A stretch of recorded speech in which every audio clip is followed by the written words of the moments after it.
السلام علیکم ورحمۃ اللہ وبرکاتہ۔ آج میں آپ کے سامنے کچھ احادیث لے کر حاضر ہوں، ان کا ترجمہ سماعت فرمائیے۔ یہ احادیث رمضان کے روزوں سے متعلق ہیں۔ پہلی حدیث ہے رمضان کا بیان۔ حدیث کا نمبر ہے 1873/2۔ حضرت ابو ہریرہ سے روایت ہے کہ چاند دیکھ کر روزہ رکھو اور چاند دیکھ کر روزہ چھوڑ دو، اگر بادل ہوں تو 30 دن پورے کرو۔ بخاری مسلم۔ اس میں یہ ارشاد فرمایا گیا ہے کہ رمضان کی ابتدا چاند کے دیکھنے سے ہوگی اور اس کا اختتام بھی چاند کے دیکھنے پر ہوگا۔ اب یہ ہے کہ کتنے لوگوں کی گواہی ضروری ہے کہ چاند دیکھ لیا گیا ہے آج تو رمضان شروع ہوگا۔ حضور صلی اللہ علیہ وسلم کے زمانے میں تو ایک مومن آیا تھا، اس نے گواہی دی تھی کہ ہاں میں نے چاند دیکھا۔ حضور صلی اللہ علیہ وسلم نے اس کے اوپر رمضان کا اعلان کر دیا تھا۔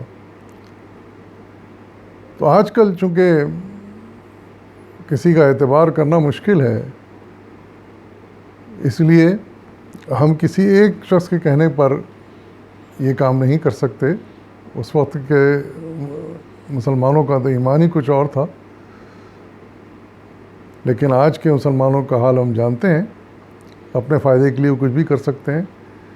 تو بہتر طریقہ پھر یہی آج کل کے دور میں جیسا کہ ہے کہ چاند دیکھا جائے، کچھ لوگ مل کر چاند دیکھیں گروپ، اور اگر ٹیلیسکوپ سے مدد لی جائے تو بھی کوئی حرج نہیں ہے کہ بعض اوقات بہت ہی ہلکا چاند ہوتا ہے جو آسانی سے نظر نہیں آتا۔ تو پھر اگر وہ گروپ چاند دیکھ لے اور گواہی دے دے کہ ہاں چاند دیکھ لیا گیا، تو پھر ضرور نہیں ہے کہ پوری مسلمانوں کی آبادی وہ چاند دیکھے، چند ایک لوگ بھی دیکھ لیں تو مومن لوگ، تو وہ کافی ہے۔ تو یہی طریقہ آج کل رہا ہے۔ اسی طریقے سے رمضان کا اختتام یعنی شوال کا چاند، وہ بھی اسی طرح دیکھا جائے گا، ایک گروپ مل کے دیکھ لیں اور گواہی دے دے کہ ہاں چاند دیکھ لیا گیا ہے، تو پھر رمضان کا اختتام ہو سکتا ہے۔ یہی طریقہ آج کل رائج ہے اور مناسب بھی ہے اور قابل عمل بھی ہے۔ پھر دوسری حدیث ہے سحری کھانے میں برکت۔ اس کا حدیث نمبر ہے 1885/1۔ حضرت انس سے روایت ہے کہ رسول اللہ صلی اللہ علیہ وسلم نے فرمایا، سحری کھایا کرو اس لیے کہ اس میں برکت ہے۔ یہ بخاری مسلم کی حدیث ہے۔ اس میں سحری کھانے کے لیے ابھارا گیا ہے کہ سحری ضرور کھایا کریں رمضان جب ہو، یا نفلی روزہ بھی ہو تو اس کے لیے سحری ضرور کھا لیا کریں۔ اور ارشاد فرمایا گیا ہے کہ اس میں برکت ہے۔ ظاہر ہے کہ اگر ہم سحری کھا کے اپنے روزے کی ابتدا کرتے ہیں تو ہماری انرجی کافی دیر تک برقرار رہ سکتی ہے، یعنی معلوم ہوا افطار سے پہلے بالکل جواب دے گئی قوت، ایسا نہیں ہوگا کیونکہ سحری میں ہم نے کچھ کھایا تھا۔ لیکن سحری میں اگر بالکل کچھ نہ کھائیں اور بھوک سے ابتدا کریں، زیادہ پانی پی لیں، تو پھر دن بھر ہماری طبیعت بڑی ہی مقدر رہتی ہے اور کمزوری ہم پہ حاوی رہتی ہے۔ تو اس لیے رسول اللہ علیہ وسلم کا ارشاد ہے کہ سحری ضرور کر لیا کرو، اس میں برکت ہے۔ اور برکت سے مراد یہی کہ انرجی بڑی دیر تک پھر ہم رہ سکتی ہے۔ پھر ایک حدیث ہے افطار میں بھلائی۔ یہ حدیث نمبر 1887/3۔ حضرت سہل رضی اللہ عنہ سے روایت ہے کہ رسول اللہ علیہ وسلم نے فرمایا کہ لوگ ہمیشہ خیر پر رہیں گے جب تک کہ افطار میں جلدی کریں گے۔ یہ بخاری مسلم کی حدیث ہے۔ یعنی حضور صلی اللہ علیہ وسلم نے اس کو پسندیدہ عمل فرمایا کہ افطار میں جلدی کریں، تاخیر نہ کریں۔ مطلب جیسے ہی افطار کا وقت ہو جائے، سورج غروب ہو جائے، فوراً ہم روزہ کھول لیں، کم سے کم کچھ کھجور کھا لیں اور پانی پی لیں، تاکہ یہ کنفرم ہو جائے کہ ہم نے روزہ کھول لیا ہے۔ اور پھر اس کے بعد کھانے وانے کا سلسلہ کچھ دیر سے بھی ہو سکتا ہے۔ اسی سلسلے میں اسی بات کی تائید کرتے ہوئے ایک اور حدیث ہے اس کا نمبر ہے 1887/4۔ حضرت عمر رضی اللہ تعالیٰ عنہ سے فرماتے ہیں کہ رسول نے فرمایا کہ جب ادھر سے یعنی مشرق سے رات کی آمد ہو اور ادھر سے یعنی مغرب سے سورج غروب ہو جائے تو روزہ افطار کر لیا کرو۔ یہ بھی بخاری مسلم کی حدیث ہے۔ اس میں مزید وضاحت کر دی گئی ہے کہ ہم جانتے ہیں کہ جب سورج غروب ہونے والا ہوتا ہے تو مشرق سے پھر اندھیرا ہونے لگتا ہے، اور مغرب پہ آسمان پہ جب سورج ڈوب جاتا ہے تو سرخی چھا جاتی ہے۔ اندھیرا تو نہیں ہوتا مغرب میں، لیکن سرخی چھا جاتی ہے، روشنی پھر بھی ہوتی ہے، لیکن اس سرخی سے اندازہ ہوتا ہے کہ سورج غروب ہو گیا۔ سورج تو نظر نہیں آتا پھر اس کے بعد، اور پورے آسمان پہ سرخی چھائی ہوتی ہے۔ تو ایسا جو وقت ہو جائے یعنی مشرق سے اندھیرا ہونے لگے اور مغرب سے سرخی ہو جائے اور سورج ڈوب جائے تو پھر روزہ افطار کر لینا چاہیے، پھر اس میں تاخیر نہیں کرنی چاہیے۔ اور جیسے کہ پچھلی حدیث میں کہا گیا کہ پسندیدہ فعل یہ ہے کہ افطار میں تاخیر نہ کی جائے۔ پھر روزہ افطار کرانے والے کا ثواب، یہ حدیث نمبر 1895/10 ہے۔ اس میں حضرت زید بن خالد رضی اللہ عنہ سے روایت ہے کہ رسول اللہ صلی اللہ علیہ وسلم نے فرمایا کہ جو شخص کسی روزہ دار کو افطار کرائے یا کسی نمازی کا سامان درست کرے تو اس کو اس کے برابر ثواب ملتا ہے۔ بحقی کی روایت ہے۔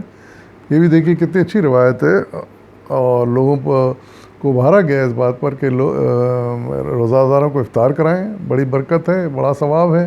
اسی طریقے سے نماز کے لیے سہولت بنتا ہوا مسجد گئے، کوئی نہیں ہے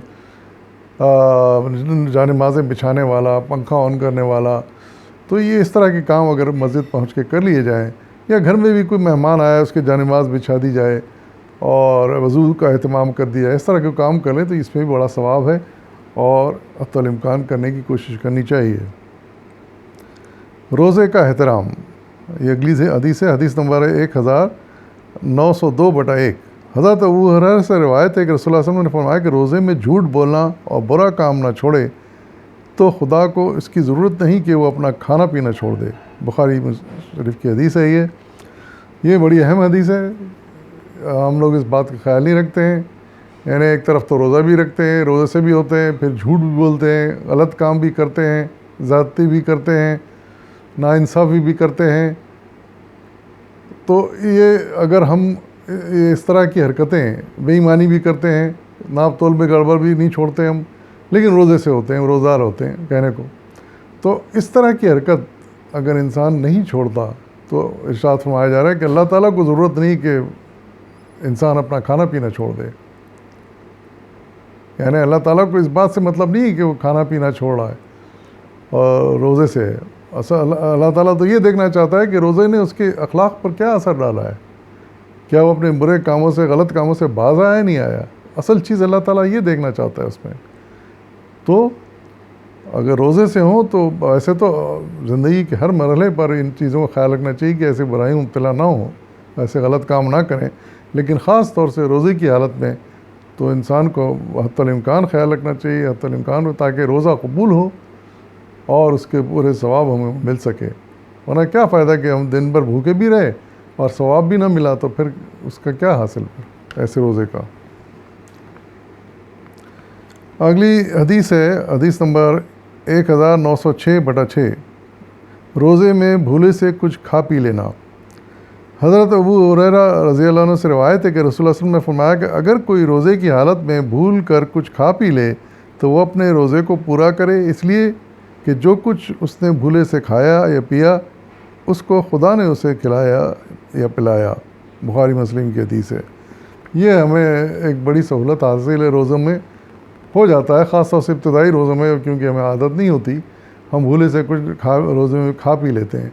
تو ایسی صورت میں پریشان ہونے کی ضرورت نہیں ہے، ہمارا روزہ نہیں ٹوٹتا، بشرطے کہ ہمارا دل گواہی دے کہ ہاں ایمانداری سے ہم بھولے سے ہم نے کھا لیا ہے، بالکل خیال نہیں رہا کہ روزے سے ہم اور روزہ شروع ہو چکا ہے۔